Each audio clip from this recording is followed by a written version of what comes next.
Now let's talk about how you can actually run a command and then grab the string version of the output of that command and stick it into some source code that gets tangled. Now this can be really powerful because it effectively gives you the power of a programming language in in the process of generating source code. So let's, for example, let's use Python and see how you could run some Python and have the output and have it output some code or some text that we can use in our C file. So let's create a section called Tangle Time, and let's have this one be Python. Let's give it a name of Tangle Time.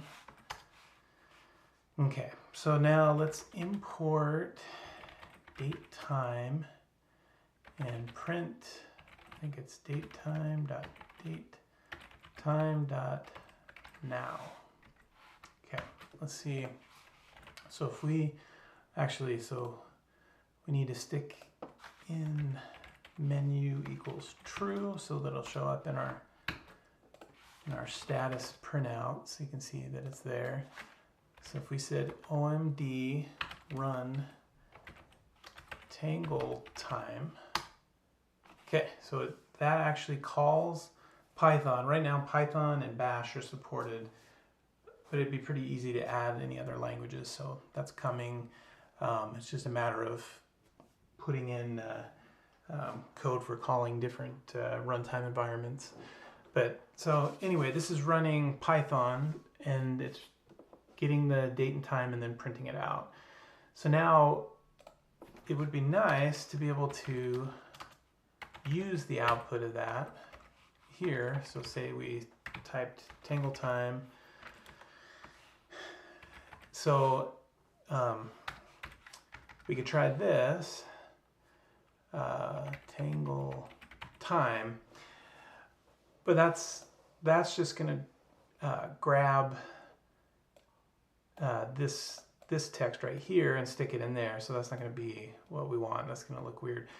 But you can put an asterisk in here by the name, and what that tells Organic Markdown is that it needs to run that command and then take the output and stick it in here. So if we save that, then we'll do a tangle and a build and a run. Oops, yeah, we forgot the semicolon. Okay, so let's do that again. Okay, so running the version tangle time, and then it grabbed that from Python and outputted it. So you can see here in the source, you can look at the main file and see that it stuck the time right in there. So you can imagine all kinds of things that could be useful. If you wanted to write some line of code 100 times, you could have Python printed out 100 times, or you can access any of the libraries of Python or any other language that you might use in here. So this really gives the system a lot of power and ability to do kind of anything else that you might need to do that the Literate programming system itself wasn't helping with.